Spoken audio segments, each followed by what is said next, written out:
donc c'est avec ce semoir-là que tu travailles. Oui, je travaille avec ce semoir pour semer tout ce qui est monograines, donc maïs, soja et colza, Ouais. équipé de contrôleurs de semis et tout ça. D'accord. Sur tes semences de maïs, comment tu t'y prends pour choisir la semence? Déjà par rapport à ma qualité de terre, il y a des applications qui nous permettent de voir si cette variété elle est appropriée à ce terrain-là. Ok. Je choisis mes variétés avec des indices précoces et des indices, on va dire, demi-tardifs. Ok. Et après, je choisis aussi des variétés qui sont résistantes au stress hydrique.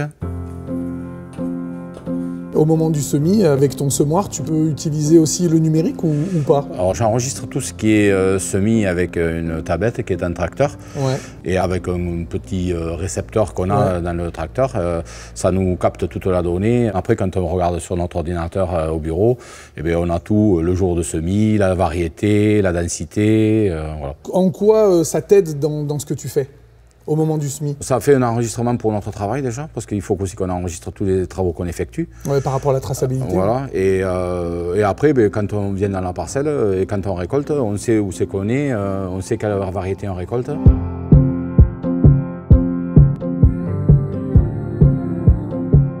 Ton semoir, il est pas équipé avec les petits moteurs électriques pour pouvoir gérer avec du numérique. De la modulation, oui. Mais je crois qu'on peut faire des choses très précises, hein, je crois. Oui, on crée ses propres zones dans notre parcelle. Il faut prendre sur plusieurs années.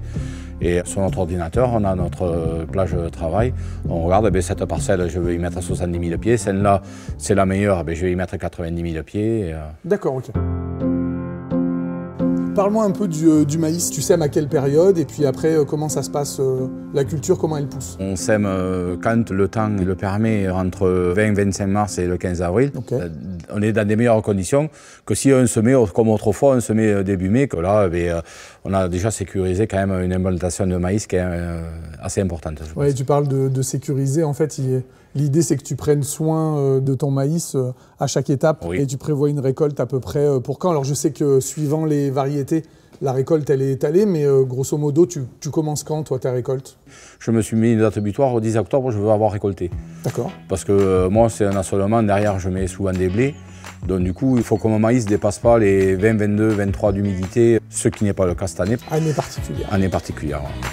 We are what we